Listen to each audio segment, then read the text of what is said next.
Dear listeners, imagine your mind as a loop that never stops spinning. Not a creative loop, but not the kind that leads to the inspiration, but the kind that traps you in the same fear, the same thought, the same what if over and over. For some people, that loop is relentless. It doesn't care that you have checked the door, it doesn't care that the answer hasn't changed, and it just keeps going. Now imagine finding a way to redirect your that energy, not by fighting it, but by channeling it into something that gives back. That's what we are exploring today. So, dear listeners, I'm your host Avik, and you are listening to Mind Meets Machine, where we slow down to ask the questions that matter about how we think, how we create, and how we live alongside the tools and the stories we build. And today, dear listeners, I'm joined by a lovely guest. Please welcome Sean Robbins. So, welcome to the show. Hi, happy to be here. Amazing. Thank you. Thank you so much, Sean, for being here. And dear listeners, like before we get into the discussion, I'd quickly love to introduce you to Sean. So he's a best-selling Canadian science fiction author with 49 novels to his name and nearly 200,000 books sold.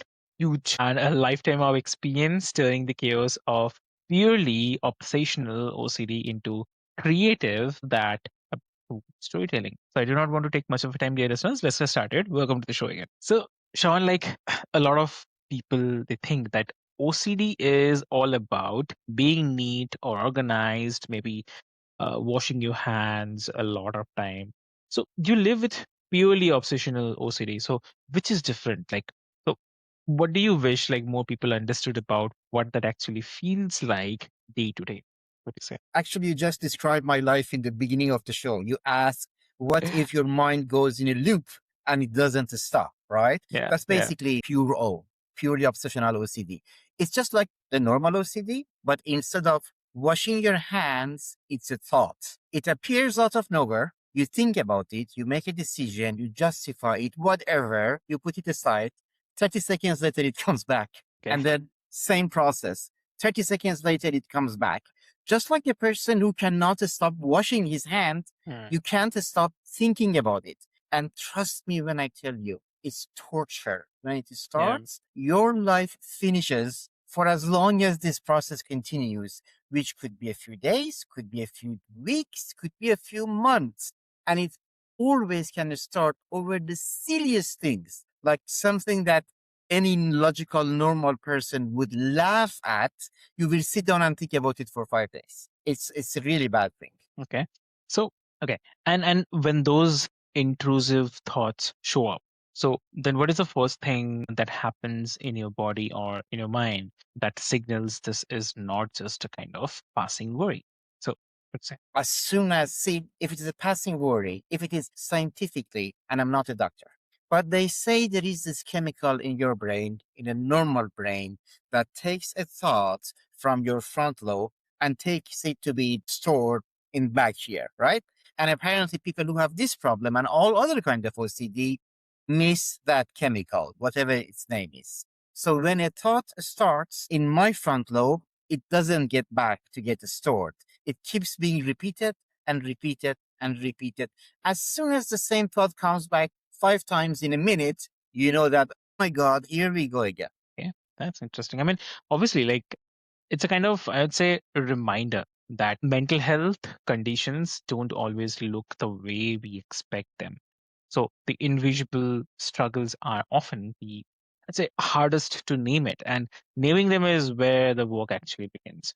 So, like as you have said, that writing became therapeutic method for you. So what was it putting the words on a page and about building fictional worlds that helped you manage something as persistent as purely kind of obsessional OCD as well? So what is it? Well, I struggled with what we just discussed for years, right? I tried so many things. I tried medication, I tried meditation, you all kind of therapies, nothing ever worked. Then once I read somewhere that people who have this problem is because they have an overly active imagination. And if they can channel that into something creative, that helps, right? So 9 years ago, I had a fight with my now ex-wife and my mind just started the loop And I was like, oh my God, here goes the next 6 months. And then I figured, you know what? Let's try.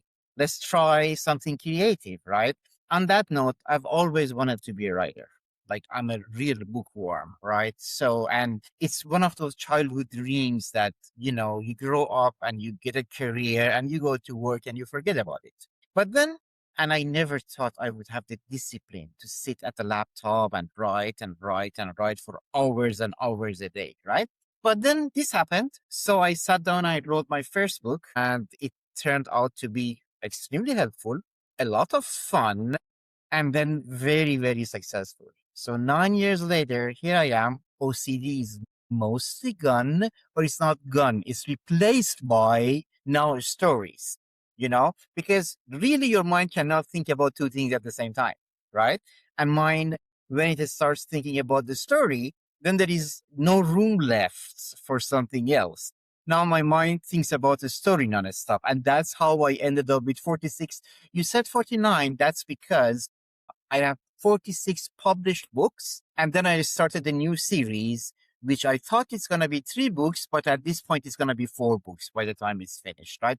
Let's say 46 published books. And yeah, 200,000 books sold.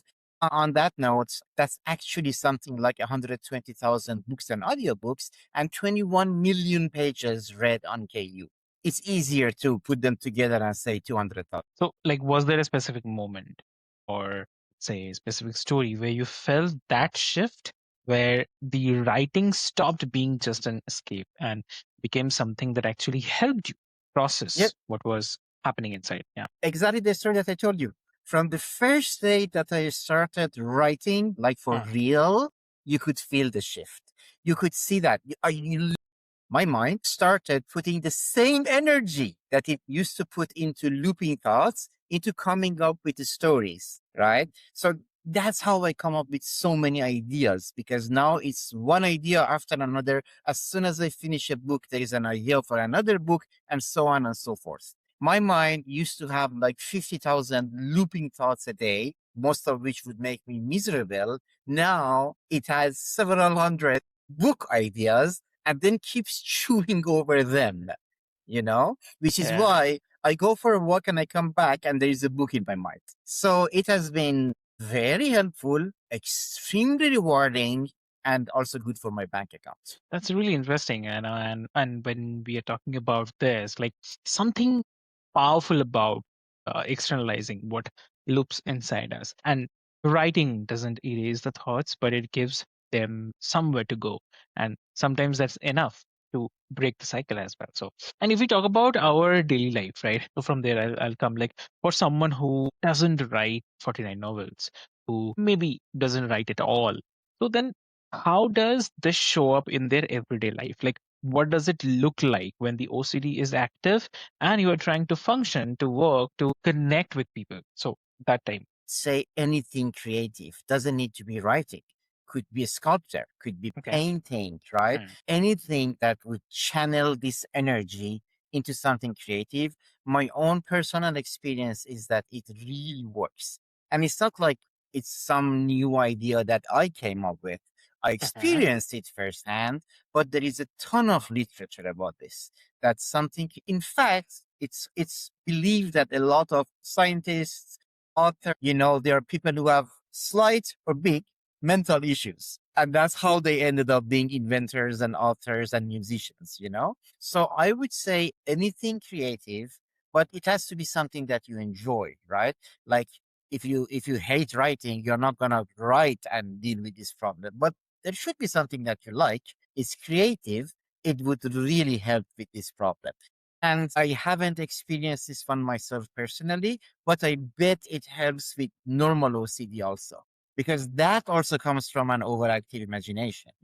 So see, what happens is that you feel the urge to go and wash your hands, and you start thinking that if you don't wash your hands, something terrible is going to happen. But if your mind is busy producing, say, story, that second stage is not going to come. The part that if I don't wash my hands, something terrible is going to happen will not come because you're thinking about something completely different. So my suggestion would be whoever is suffering from this, I'm not saying it's going to be a silver bullet and solves everything. I'm just saying, based on my own personal experience, pick something that you like, something creative, whatever that is, and apply yourself to that. That would take care of, or at least help with the OCD. And if you're lucky, a few years later, you would end up like me. That thing that you started as therapy becomes a second, or in fact, a main income in your life. I agree. That is interesting. Yes. And like, how do you navigate the gap between what's happening internally and what you are able to show or explain to the people about you? So I'm sorry, I didn't catch the question. I'm saying, like, how do you actually talk about the gap, which is between what's happening internally and what you are able to show or explain to the people around you? Just the way that I just did it right now. I just explained everything that was going in my mind in, I would say, very simple English. So that's what I would do if I want to talk about this. Is the way that I just talked to you. I just explained my thought process, the science behind the whole thing, and a possible solution, which has worked great for me. I'm just hoping that maybe some people who watch this or listen to this would go ahead and try something similar and have the same success. It helps them in their lives. Then I think our job here is done. Like, so you mentioned about writing as a therapeutic method, not about just a kind of distraction. So what do you think? I mean, what does that process actually look like for you? Like, is it structured or is it spontaneous or is it something that you return to when things get hard? No, it's something completely spontaneous Okay. and ongoing. So it is not a structured at all. I know a lot of authors, they have like a strategy. They say, okay, I must write to the market. So it's going to be like they do research and the hero has to be like this. And then the story has to have these beats. For me, it's none of that. For me, it comes spontaneously and continuously, as in it never stops, which 46 books is proof of that, right? And as soon as like just recently, I wrote this 4 book series, which did very well. Because it did very well, I really pushed myself to finish it. Because, you publish a book, it explodes. You wait 6 months to publish the second book. By that time, everybody has forgotten about it, right? So I published books 2, 3, and 4 really quickly. I worked hard, hours a day. I finished. The next day, I sit here when I'm talking to you, and I'm like, I heaved a sigh of relief, and I was like, oh, good, I can take a rest now. And a thought came to my mind that asked, what will happen if a combat android has free will? That was it. By the end of the breakfast, I had the new series in my mind. So, answering to your question, completely spontaneous and ongoing. Once you start, and I'm assuming it's for anything creative that you do, it's not something that you do when you have a problem or you want to distract yourself. It's continuous. So in that process, do you find any certain kind of words or stories or the characters help more than the others, or is it like more about the act of certain, I mean, creation itself? No, it's creation. I jokingly say it's like godhood. I create a new Okay. universe, right? I often say it's like these things are really happening in an alternate universe. And I just watch and report. I do not sit down and say, okay, my character should be like this. And then the story, this should happen so that people would like it. It's like things really actually happen. And sometimes the things that happen are very controversial and people might hate them. But this is how it is. Exactly. Mhm. And wow, I mean, it sounds like the stories become a language for things that didn't have words otherwise. And that's not just a therapy, that's a survival through meaning making, I'd say. So, Yeah. yeah. And, Yeah, and, that's another thing. Not that you just mentioned meaning. hmm, hmm, This everything that I told you about, the yeah. therapy, the financial aspects, just the fact that people read my books makes me happy, Mhm. right? But the meaning that it gives to your life, that's really awesome. Before this all started, I'm an English teacher. I work in a college here in Abu Dhabi. People ask me, what's your job? And I'm like, I'm a teacher. Now it's like I'm an author, and then it becomes a legacy. Like you want to have as many books as written. And I honestly say this, whenever I'm gone, people will still read my books for years to come. You know, the whole thing gives your life meaning. That is true. That is very, very true. And like I mean, how do you sustain this practice over time? Like, I mean, after 49 novels, after years of using writing this way, what do you do when writing itself feels very hard, or when kind of OCD pushes back and makes it harder to create things? So, over. Neither of those has happened. Okay. People ask me, no, honestly, people ask me because there is something called the writer's block, Ah, apparently. People ask me what will happen if you face that. And I'm like, it mm, has never happened. My problem is the exact mhm, opposite. My problem is that my brain works so hard that I cannot catch up with it. There is not enough time for me. I just told you this last year, I finished a 4 book series. As soon as that's finished, I did a 6 book series. As soon as that finished, I started the new series, which as yeah, of now is going to be 4 books. My problem is there is not enough time to catch up with this, you know? yeah, So no, yeah, that wouldn't happen. And like I said, since I'm told, yes, sometimes OCD pushes back so hard that even this cannot deal with that. yeah. Those are really big events. Mm, When the war in Ukraine started, my ex-wife is Ukrainian. She was in Ukraine. She was in Kiev. I totally lost my mind for like 3 or 4 months. When COVID started, and here in Abu Dhabi, we were under the most serious lockdown you can imagine. I had a really hard time coping. But those are once in a generation events, which I know happened to me twice in a few years. But those are not everyday events that we are trying to deal with, right? In those two particular occasions, I honestly confess that writing didn't help and neither did anything else. But for your everyday normal life, super helpful. And I want to emphasize again, I'm not saying even necessarily writing. I'm saying anything creative, anything that channels this loop into something creative would help. that is amazing. And if you have to give one advice to the listeners today who are listening right now, or maybe they'll be listening later, what that will be? Same thing that I said 2 or 3 times already. Choose something creative that you like and start doing it. Just start, right? As soon as you start and you keep at it, give it a few days. Then you will see what I hope. I hope you will see what I experienced. Again, this is not like something that I say. I'm not a doctor, but there is a ton of literature about this, which is how I found this to begin with, right? Give it a few days, keep at it, and hopefully you will see the difference between when your mind just wanders around non-stop, whichever way it likes, or when it is channeled into something creative. And if listeners wants to connect with you, how they can connect? Just Google my name, Sean Robbins, with 60 book, 60, sorry, 46 published books. I'm all over, right? But the easiest way would be to find me on Amazon because I have my own Amazon page. Again, look for Sean Robbins. Sean is like Sean Connery, S-A-N, and Robbins is like the ice cream with 1 B. And you will definitely will see pages after pages after pages of my books and myself. I'm all over. Please. Dear listeners, what I'll do is I'll put all the links, details, everything into the show notes for your easy reference. And Yeah. I'll just say, like, sometimes the tools that save us are not the ones that we went looking for. They are the ones we stumbled into and the ones that are built without permission. The ones that give us a way to keep going when nothing else would.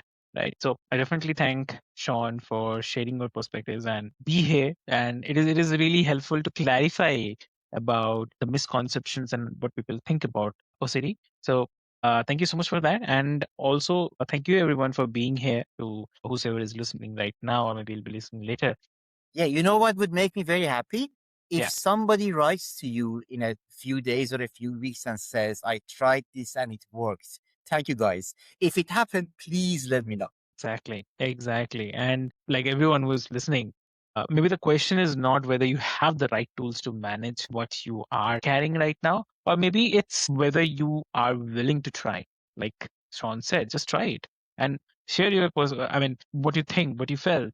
It will be really helpful, right? So do let us know over the social media and on the podcast channels as well. And that's the beginning. So with this hope, this is your host Avik, and this is Mind Meets Machine. Take care of your mind, and we'll talk again soon. Thank you so much.